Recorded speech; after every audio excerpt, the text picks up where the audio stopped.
All right, hello everybody. Welcome to Mind, Body, and Soul Singing, where I help singers like me and Prax obtain physical, emotional, and spiritual freedom in our voices.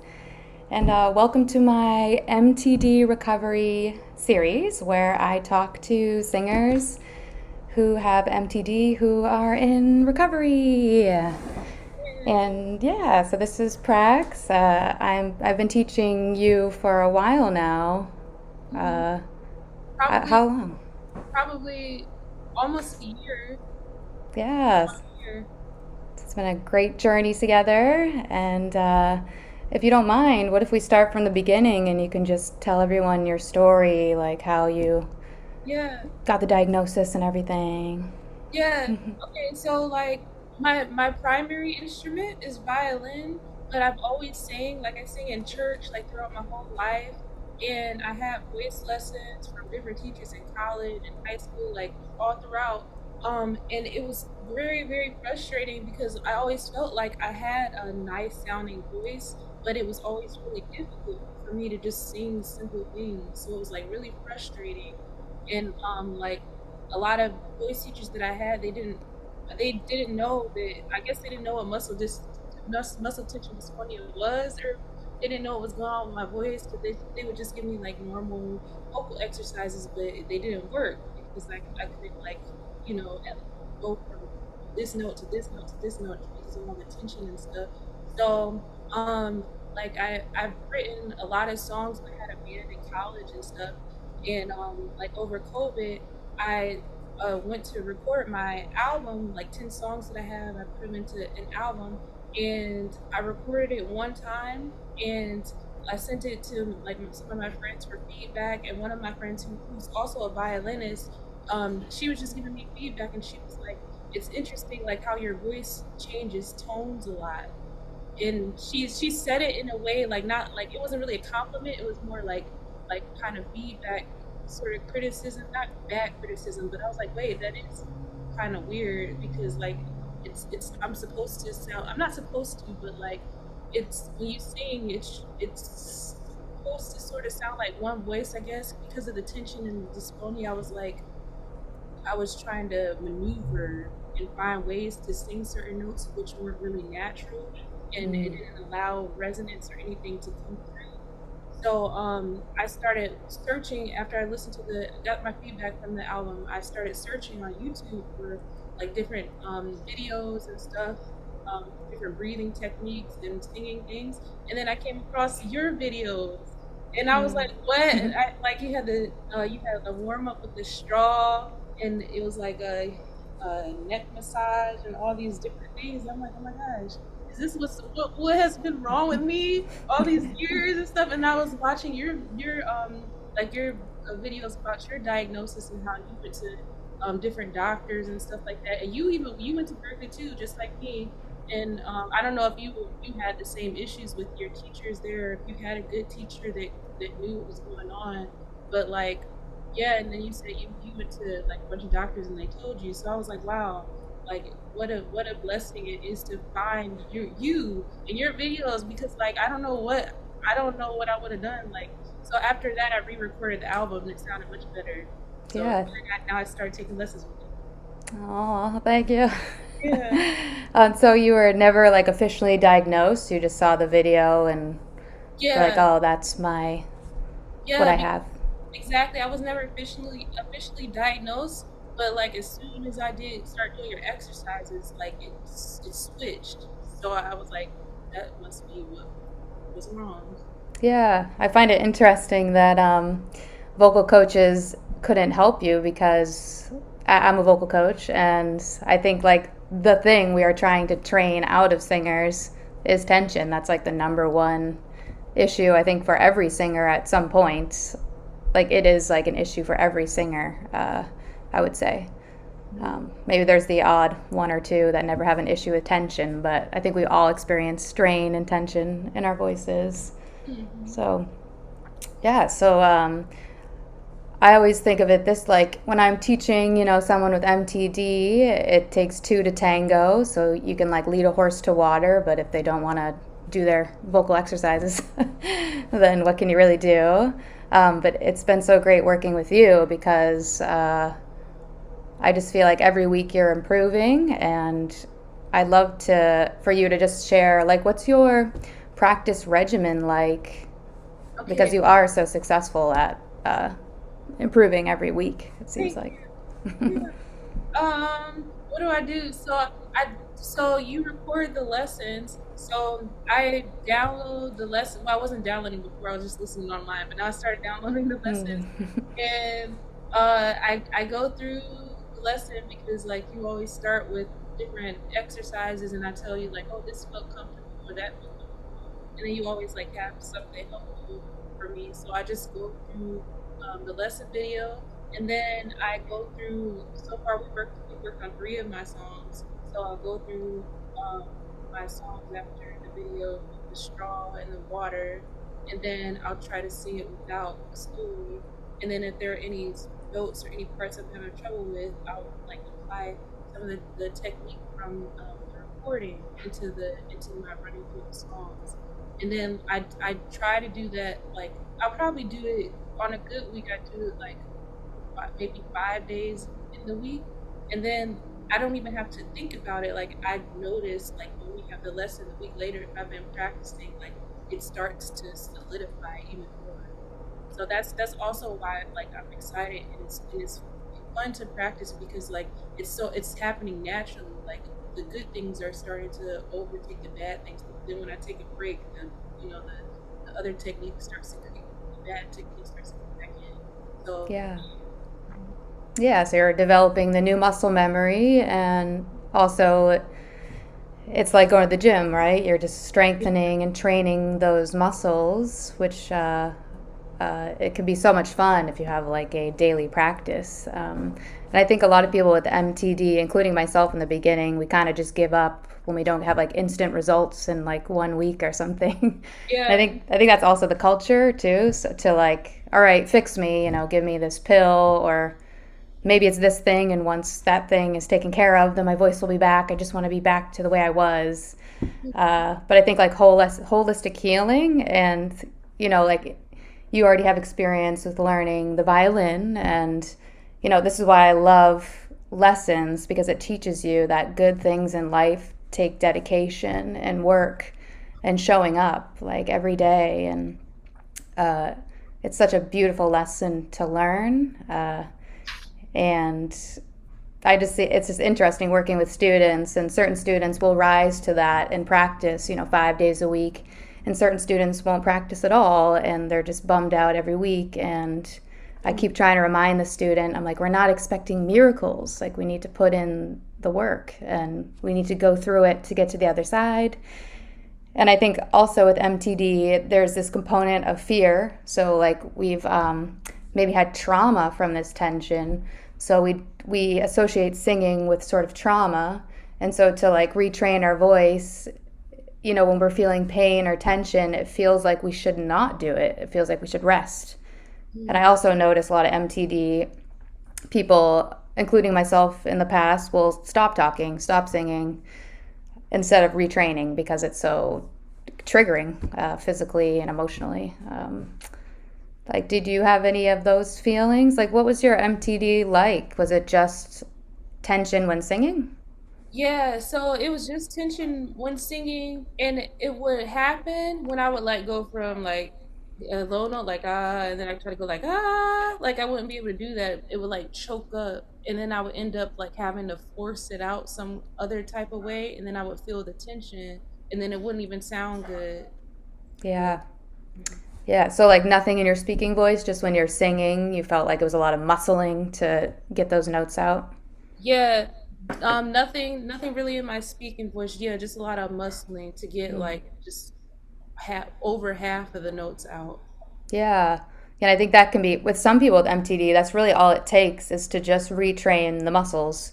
And I think, like, there's many components of retraining, but one is using breath instead of muscle to like get to our notes.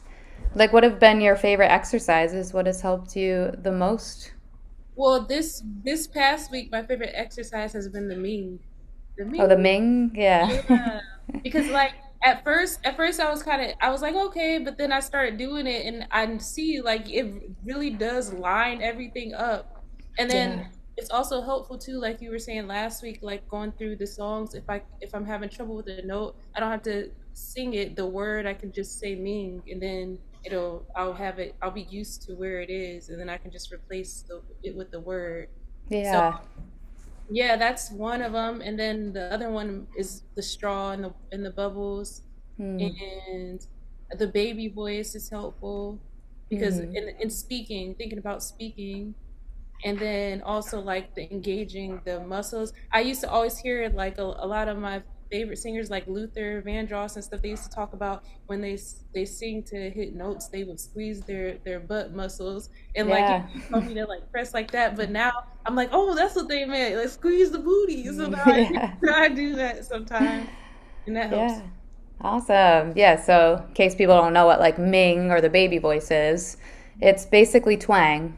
So you're like making this sort of cute voice, which is a natural amplification of the voice, and also it brings the voice more forward, so it's more resonant in the front of the face instead of in the throat where it could be all heavy and stuff. So twang has been super beneficial for you and like that baby voice and just making your voice cuter. And I think it's been very beneficial for you, the twang, because you're saying, oh, I couldn't go from a low note to a high note because I think you're losing that Mm, forward resonance. yep, Uh, that's yeah, and I went through the same thing where I was just swallowing the notes back and there was like nothing up high unless I like really pushed it out somehow. Yeah, so the twang is life changing. I'll link the twang stuff up here and below in case anybody wants to dive into twang because it will change your voice and your pain in life. And then you also mentioned straw and bubbles, which is awesome because, I mean, the straw and bubbles does so much. It helps with air, and I think it helps with back pressure, the sensation of not everything coming out at once, but more of a balance and focus and yeah, using that body. There's all different ways to use your body in singing.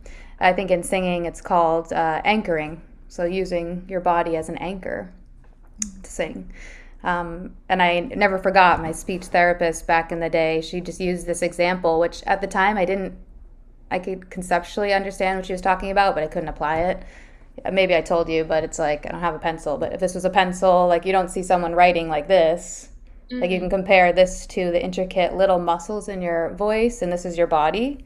So if you're not like effectively using your body to anchor while singing, it's going to be much more difficult to get these notes coming out clear and clean and easy. And so instead we anchor, and then we can write just so much more relaxed. So this is like the anchoring, squeezing the booty muscles while you're singing right now. Or there's all different ways. You said like prayer hands, like pressing, squats, hands and knees. I could go on and on forever. I have an anchoring video I'll link up here and below. um, yeah, and like just squeezing those bathroom muscles too. Yeah, just so cool how the whole body's involved. And yeah, these things you're talking about are the things that have helped me, and also using my speaking voice in singing, because not everybody, but a lot of us speak easier. But then mm, when we try to sing, we really try to sing. And very true. as a coach myself, I'm always trying to get the student to not try, which is very difficult. Like I have a vocal coach too, and I'm trying to get myself to not try either. But it's just a process. Um, but yeah, I would say like maybe you didn't even have MTD. Maybe you're just a singer experiencing tension. Mm, And maybe that is a form of MTD because, dysphonia is just an umbrella term for what muscle tension dysphonia. We have a muscle tension issue for some reason. Um, and so, how is singing feeling lately? Like, does it feel good to sing? Like, how are you feeling emotionally about it? yeah, like lately it's felt great because I just hear my voice getting better and it's getting easier to sing. Like I'm not having to think about it as much. Like if this one, even singing around the house and stuff, like it just comes out. And then like there's no strain because you've taught me, like what we're saying, all those exercises have are helping me to to have everything forward, because like before everything was falling back. So now I'm not having that issue. And then if I do have it, I know what exercises to go to. And it's like it's honestly becoming addicting, because like my voice is getting better and better, and I just wanted to, like, I hear how amazing your voice is, and then I know it's been a long journey for you. So knowing that you came from a place where you were struggling with that, to hear you now, like I'm trying to, I'm like, let's go, because I want to sound as good as you. Oh, thank you. Well, you play violin. It's just a never-ending journey. So it's Yeah. never where I get to a point where I'm like, oh, I've learned it all. I'm the best singer in the world. Because, like when I went to Berkeley, it's a very humbling experience. Oh It's like, yeah. Oh wow, yeah. I like stink compared to everybody else. Exactly. It's like 20 people in a practice rooms that sound amazing. But yeah, I think like on the score, I was like scored like a 0 or something on Mine was vocals. low too. Mine was low too. So yeah, it's a very humbling experience, I think, to like learn an instrument like singing or piano or violin. And I think instead of like trying to think of like healing MTD as getting from point A to point B, it's like really just a like a lifestyle, maybe like a musician's lifestyle, right? And what's part of that? It's like keeping your instrument in shape and growing your instrument and strengthening it, and always, for me, it's like keeping an open mind to like grow and learn and humble myself and just continue the journey for my entire life. And I just love learning too. Like I love teachers and like being taught, and I love teaching. And I think I see my coach twice a month, and she's a Berkeley coach. And yeah, I can relate. It's just so fun, so addicting, and uh, yeah. Like, would you say, do you identify as someone who has muscle tension dysphonia? I Like now? definitely, like right now I don't, but like it's like when I did the exercises and I was like, oh, like that's what's going on. Then I was like, I gave myself the identification. I was like, oh, dang, you have muscle tension dysphonia. But I never, didn't like, I didn't put it on me. Like I didn't, I was like, oh, I have muscle tension dysphonia, because like when I found out I had it, then I was like that. But now it's kind of going away. So Yeah. yeah. Yeah, I would say to not identify with it anymore. It's like, I think that can be a part of healing too, with like MTD can be a chronic illness for people. And to get out of this chronic cycle, like one of the pieces in the journey is to like let go of the title of I have muscle tension dysphonia, which is could be liberating as well. Mhm. Um, I wanted to ask you something else, but I forget. Um, when is you're touring soon, right? Like in the fall? Oh yeah, So, so I'm gonna start performing. Like that's my base deadline, I guess, for September. If I don't get booked for anything, I'm just gonna put on my own show with like an album release party, and have like maybe two other acts and some dancers, or maybe have some of my friends show artwork or something like nice. that. So I'm getting ready for that. Awesome. Getting my backing tracks together and my violin parts and my singing, because Yeah. yeah, I want to make sure that the out like my singing on the album sounds good, but I want to make sure I can do it live. Yeah. Yeah. So you're getting all prepared and like, oh yeah, I remember what I wanted to ask you. I guess I observe people with MTD, and so I can make connections with like personality types.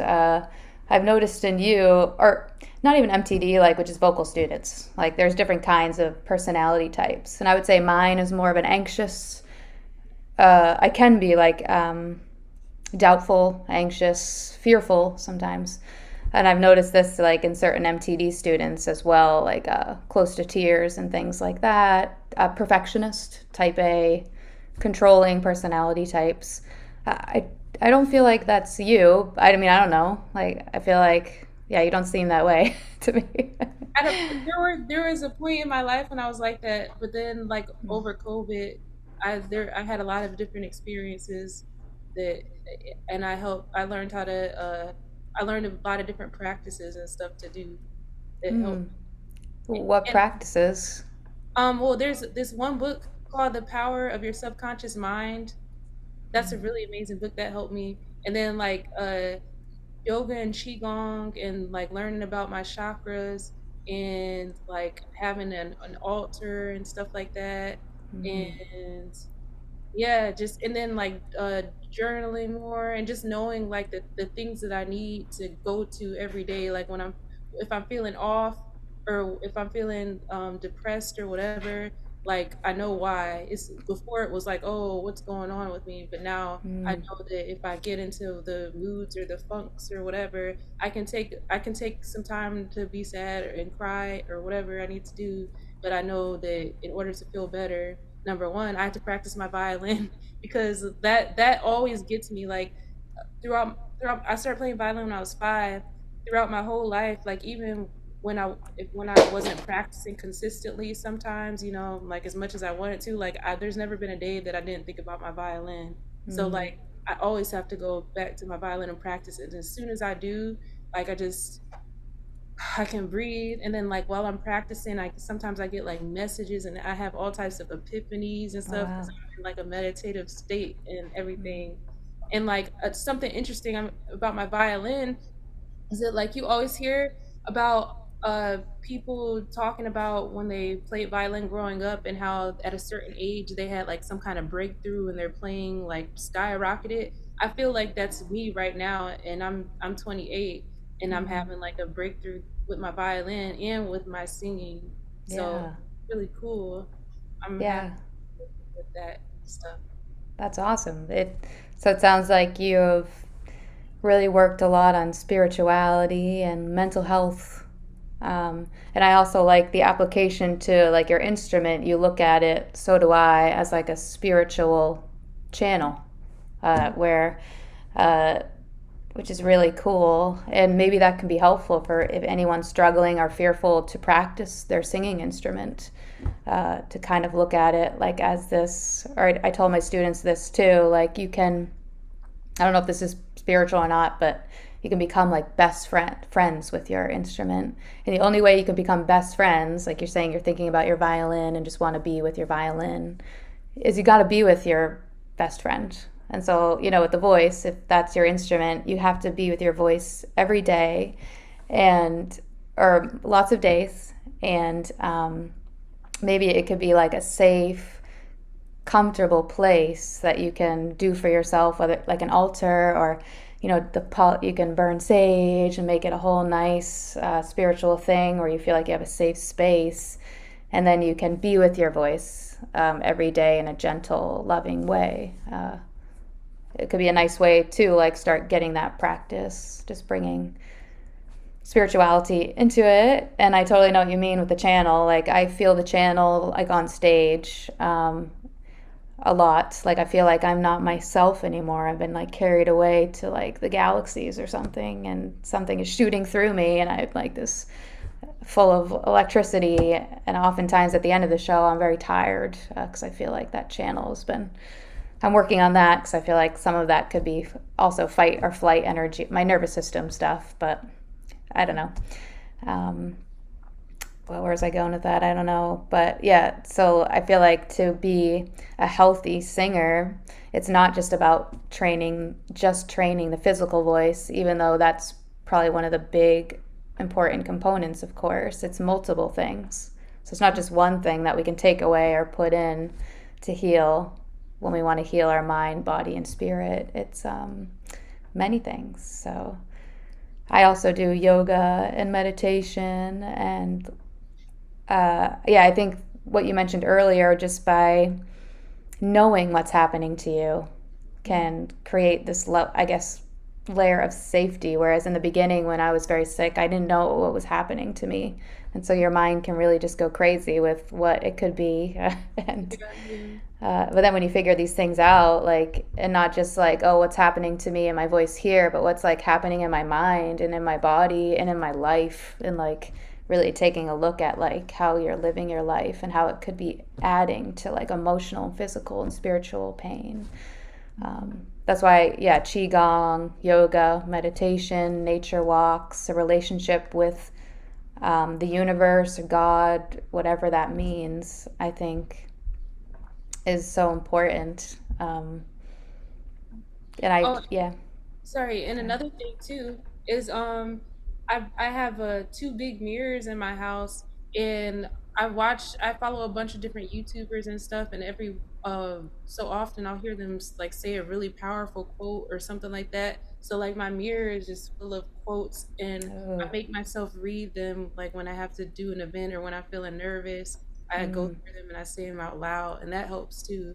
Like yeah, your favorite things and to have something that'll lift you up, like like these are powerful things. Like one thing, I don't have any tattoos, but I was thinking about getting one, but I don't think I'm going to. But it would say undeniable proof, because that was something I heard someone I follow say, like undeniable proof that you are who you say you are. Like if I say I'm a and this was just like, it may be a different, like it might be too much pressure for somebody to think like that, like undeniable proof. Like, but for me, I applied it mostly to my violin. Like, I want to have, I want to be able to play so well that you can't deny it. Like, you can just mm, hear it. So, yeah, I haven't put that with singing because I think that's too much for me to just put oh on yeah, myself right now.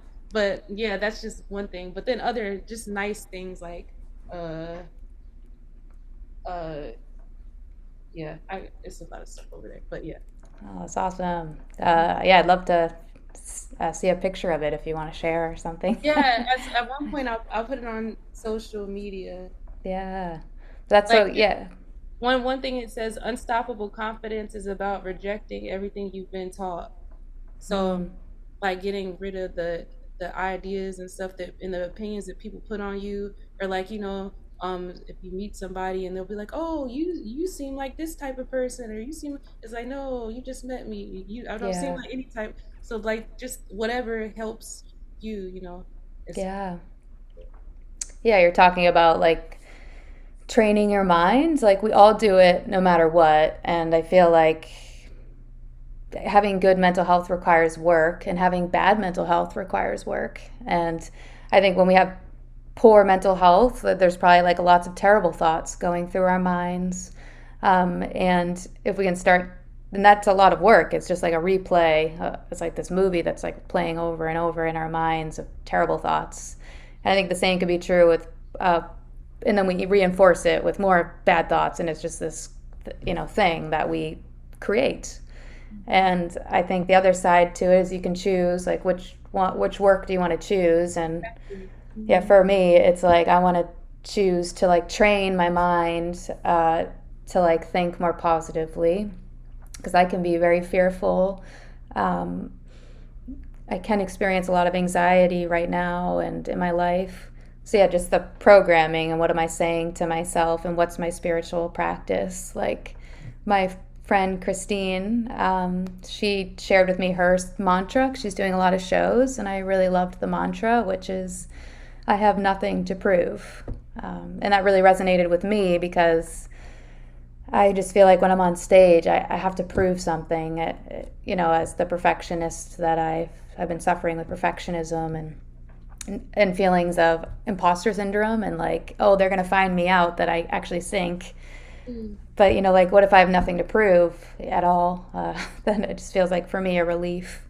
So just cultivating these mantras, like, or when I went in the studio, like my tendency to say, I'm nervous, I'm a scared, nervous person. And then, my co-singer is like, well, can we make space for another thought? Like, I'm safe and I'm powerful and I have a beautiful voice, and we can hit this note a bunch of times. It's okay. Like, and just trying to infuse myself with like these motherly relaxing thoughts, which I kind of struggle with sometimes. It's like, oh, am I denying like my anxiety? But then if I'm more curious, I'm like, there's some part of me that actually wants to hold on to it, like the story that I'm an anxious person who can be depressed and angsty, and there's something in me that kind of wants to hold on to it because I get triggered when someone wants to take that away from me. So it's just interesting, yeah, to just keep an open mind and always be curious to, and especially like when we have triggers, like to be curious, like why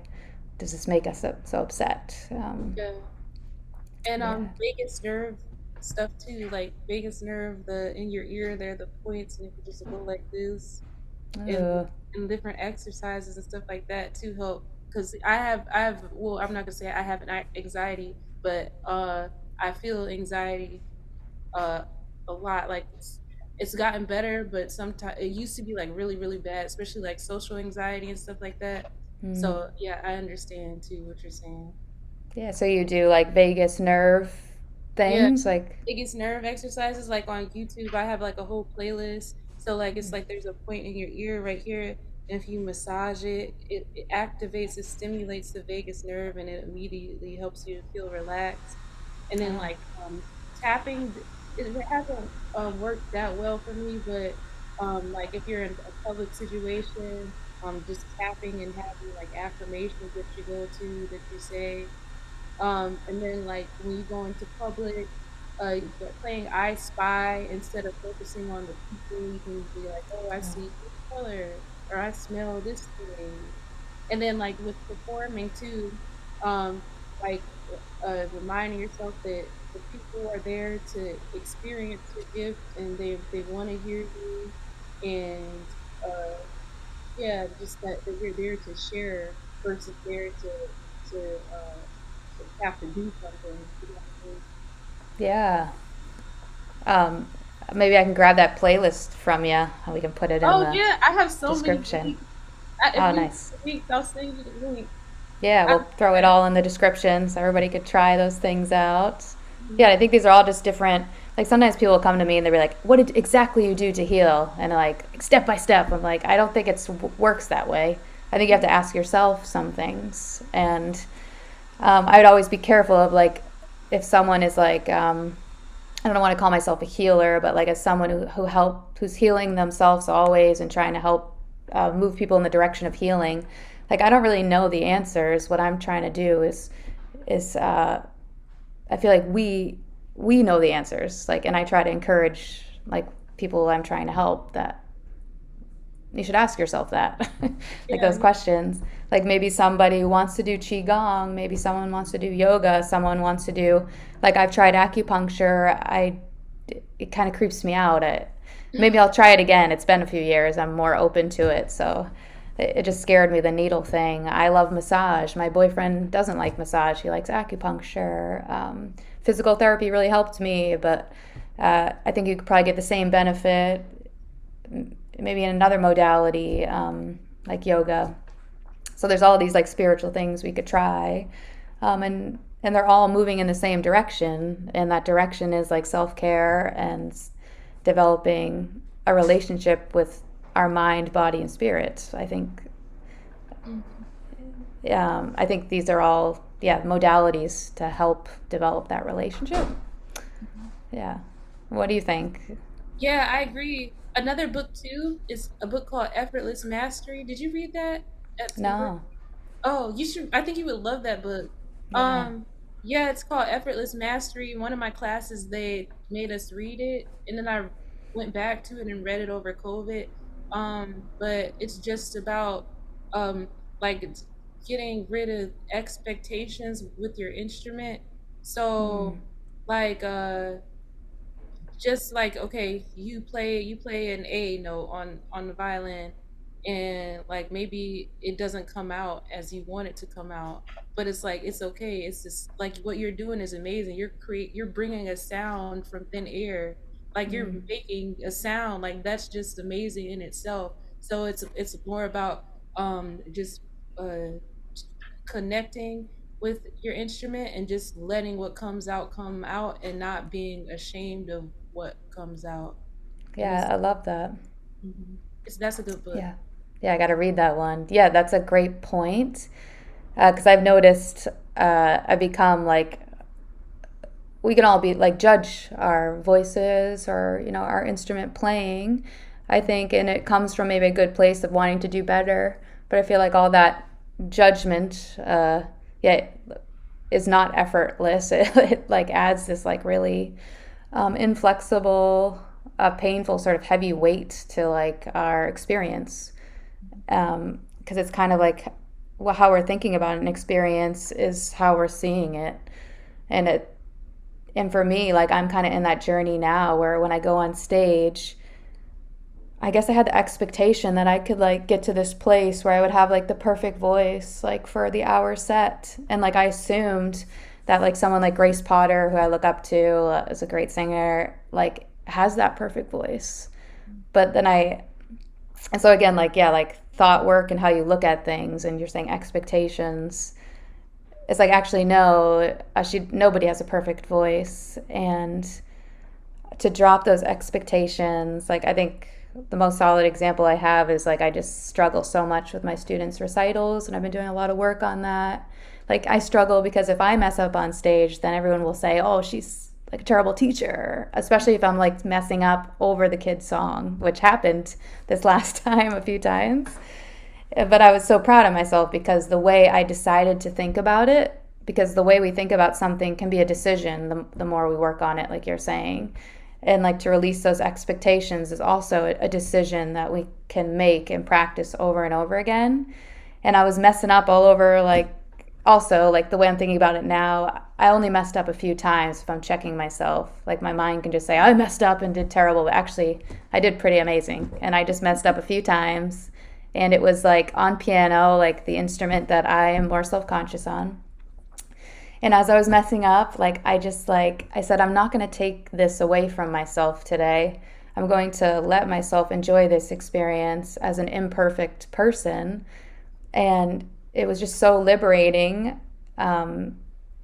And just doing this work over and over and over, it's not always liberating. Like sometimes it feels very scary to do it, or it just doesn't feel real, like you're just lying to yourself. But at the end of the day, it really is like our thoughts, create our feelings, create our behavior. And having all these like rigid high expectations can take all the fun out of music and can actually create voice disorders, the way we think about something, and what we expect.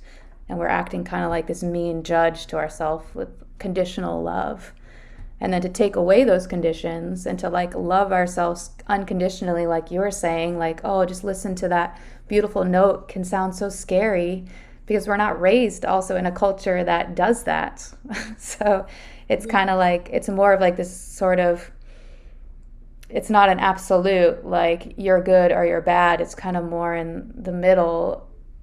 It's just like a more beautiful way to live. And when I was messing up on stage and just smiling and radiating this joy, like I was telling also the audience how to feel about it. Like if I like responded like upset and you could tell, then I'm really telling the audience that you should be upset about this. Like, so and I'm not responsible for the audience's feelings, but like when we're on stage in front of people, like we are the ones telling them how to feel, which has been very helpful for me in my programming too. So if I'm telling them that this is okay, then the audience is like, that's okay. And even if someone in the audience is thinking that's not okay for me to mess up, and this has happened to me before, where I can see so clearly that they are struggling so badly in their mind and they treat themselves that way and they're projecting this onto me. Just like, I think I'm just fascinated by, I think you are too, like about mental health and spirituality, and how do we like reach our highest self, and how do we like vibe high and like feel good and happy now. Mm-hmm. And we can have access to it all right now, even if like say we have a hoarse voice and there's like no voice and life just feels very hard and unfair, we still have access to that happiness now. Like what do we have control over? Like our thoughts and our perception, our expectation, and our reactions. And so I just find that very fascinating. You can look up people like that have gotten like their legs and arms cut off and they're just like a torso and and a face and I forget what the guy's name, but he's like radiating like joy, and I'm just like fascinated by that. And like someone like you and me have so much, and there's just so much joy to have right now as the singers we are now. And when we get up on stage now, like I just did a show last weekend. The last song, in my opinion, I kind of strained. It was like, I've been working on this song for a year, and like then I check myself and I'm like, no, Liz, the show was amazing. I was so confident. My voice was so powerful and strong. And I just loved to belt. Maybe I'm a little less careful. And by the end of the song, that is a freaking hard song. So, like, give myself a break. Like, I did a great job. I listened back to the recording. It wasn't even as bad as I thought. Just to, like, take that pressure off of myself and be okay with the singer I am now while continuing to train and become better has been like a fun dance, because I feel like sometimes we're not okay with how we are now, and like that brings in more fear and more stress, and it's like we can't go on stage the way we are now. We need to get somewhere, but actually you can. I mean, check with your doctor first and stuff. If you can go on stage, if they're saying it's okay, go up there and don't be perfect. Just be yourself and give yourself that validation, like you're talking about, all those positive mantras, and try to look at it in a way that isn't yes or no, black and white, but more curious and more open. And maybe you can say you did a good job. Maybe you can love yourself in that way and be that mentor, or that mother, or that father that you would be to someone else. Like, so Yeah. that's kind of where I'm working at now on my journey. Yeah. So And what you just said, here's another book. Have you heard of Pieces Every Step by Thich Nhat Hanh? no, but I'll link all these in the description. I'll have to read them all.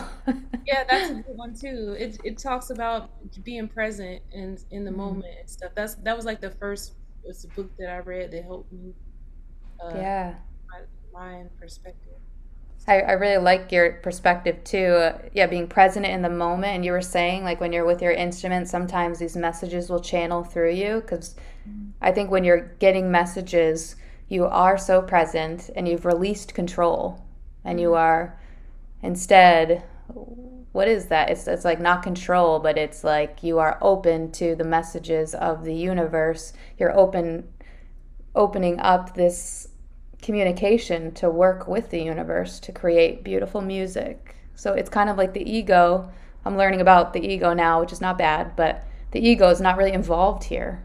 It's more like the authentic, natural self is involved. Like, and I'm trying to get back there with my songwriting, because I'm like destroying myself over my ego. My mind is just like talking so hard when I'm trying to write a song. And I Mhm. wrote one song called Wild Woman, where I felt like I channeled God, like, and we did this dance together. Like, it started with me like just looking up like these like Indian godly messages, and I just was like infusing myself with those messages. And then I like set the ambiance in the room, and I just started using the crystal singing bowl, and it like channeled through me. I felt like it really wasn't me. Maybe I painted a little bit, but it was us, and it wasn't controlling. Like, I'd love to hear you speak on that as someone who like I'm just wants to control everything and is like very fearful. Like what if it's the worst song ever? I don't know. Oh yeah. Yeah. Well, like in terms of singing and stuff, one thing too is that like it's so subjective. Like I feel like Yeah. thinking about that can take a lot of pressure off of it because like the best singer to somebody could be the worst singer to somebody. And then you have Mm-hmm. like people like Bob Dylan and like who aren't they're not necessarily vocalists, but people love them. And Yeah. I was gonna say something else. Oh, dang. It'll Like, fly back sometime. yeah. Um, And yeah. that speaks to authenticity too. So I guess like me as the perfectionist is like trying to control and create this sort of a not me. Like I feel like I am not good enough as I am. But so that's a great reframe to I think also we sing the best, we make the best music when we're just like surrender to Mm. to Oh, ourselves. yeah, yeah, yeah. I remember. Okay, so another thing too that happens to me is like I hear songs in my dreams. So like I'll be Oh, asleep and so then I'll hear lucky. this. What did you say? You're so lucky. I want the songs to Oh. come in my dreams. Yes, it's like it's happened to me my whole life. Like I'll hear a song in my dream and then I'll be asleep. I'll be like, "Oh, that's fire," and I'll have to wake up and record it. Yeah. Like that's I feel like Um, that's really cool because then there's like a bunch of different voice messages that I have and pieces, and then I get to put them together, and then I get Mm. to come up with a subject. But sometimes it happens differently. Like sometimes I'll have a subject, and then it'll go that way too. But like that's what we're talking about, like the channel and stuff. Like you're saying on stage when you feel like you're a channel and you don't feel like yourself, and like this emotion and stuff is coming through you. I think that's the reason that I hear songs in my dreams, because like I'm in a dream state. I'm not in I'm not in the conscious state, and Mm. so it's easier to for me to receive messages, just like when you're singing or when you're playing, you receive messages. I think it's like the same type of thing, and you're making yourself open to that, to receiving that energy. And Yeah. Mhm. Have you read the book Big Magic? No, Yeah, I you read should it. read. That's exactly about this. Yeah, everyone should read Big Magic. Yeah, they're saying that all these like beautiful ideas are just floating in the collective consciousness, Yeah.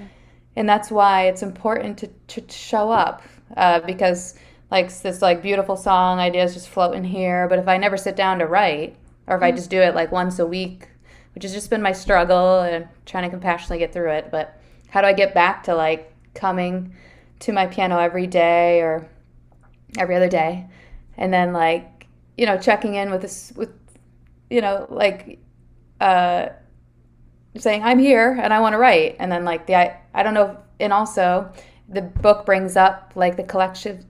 If you've noticed, like the collective often has the same ideas, like so they're like floating around, like, and I've noticed right now like aliens and space and cowgirls and black and white concepts, like dualities, like at least in my world I'm like, whoa, it's floating all around, and if you don't grab the idea fast enough somebody else will. So it takes the pressure off too, because it's like, oh, they're not, it's not me, it's God, which God is me, in my opinion, and you're God, and we're all God, and uh, it's just such a more magical way to look at things, Mhm. and I think it opens you up more too. I don't know how I could apply this to actual singing, but I think we're like, as singers, we're all artists. Like as human beings, we are all creators. Mhm. So I think when we're singing notes, maybe that's a creation right there. Yeah. But just blabbing now. But yeah, Big Magic is just all about that, and it's maybe I should read it Check again. it out. Yeah, I Big think you'll. Magic. Yeah. But yeah, is there anything else you wanted to share about your journey that I didn't ask? Is there anything else? I think that's it. I'm just really excited. I'm excited to keep going. Yeah. Um, yeah, I feel like, because now I feel like I have the tools, and I feel like I'll have even more tools too, because you're always giving me new advice and new things to try and stuff. And I just I feel really freed too. Like it was such a big crutch for me to, because especially like you if you're somewhere and you're like, oh yes, I sing, and then you go to sing, and then it's so hard for it to come out, and then like you're the imposter syndrome, like, oh, am I really a singer? Or like, you Mm-hmm. know now having the tools and being able to sing comfortably, I'm finding more confidence in that, to Yeah. say and to own that, yes, I sing, I'm a singer, you know. Yeah, which you are. Yeah, singer, songwriter, Yeah. performer, extravagant. Yeah, it's like, yeah, you have way more paints. I think some people are scared to train their voice. It's like, oh, they're going to change my voice. But actually, it's just giving you, or I look at it like a big bag of tools. Like maybe you had a tiny little bag before, and then you have like a huge bag, and you can like do so many things with your voice and express yourself and communicate easier and feel more connected. I guess that's why we sing and write, and play music, is at least for me to connect with myself and with everybody else. Yeah. And so it's great to be able to do that and to feel confident in that. Yeah. Yeah. And the other thing too that makes me so happy is that, like, before in the past, I would hear people, other vocalists, or just hear like different runs or different melodies in my head, and then I would go to try and sing it and it wouldn't come out. And now Mm. it's like I because we both have musical backgrounds and stuff and theory and all that kind of stuff. So like in my head, I would hear like something crazy, and I'd be like, "Oh, I want to sing that," and I go out to sing and be like, "Ugh," and I'm like, "No." So, but now it's like, "Oh, I want to sing that," and I'm like, "Hi," and it's like, "Oh, Mm. whoa, that was Yeah. me." Yeah. So, yeah, Yeah, that's what that's I'm. it's a really great feeling. Yeah, it's like you're developing, yeah, a relationship with your voice and really getting to know your voice and everything that it's capable of. And I guess as humans, that's the life journey, right? And you're just continuously discovering through your whole life, like, whoa, like if you can look at yourself that way and your voice that way, like our voices are not broken. Sometimes they just need a little help Hmm. and guidance and encouragement and lots of love and dedication. And I think belief and hope.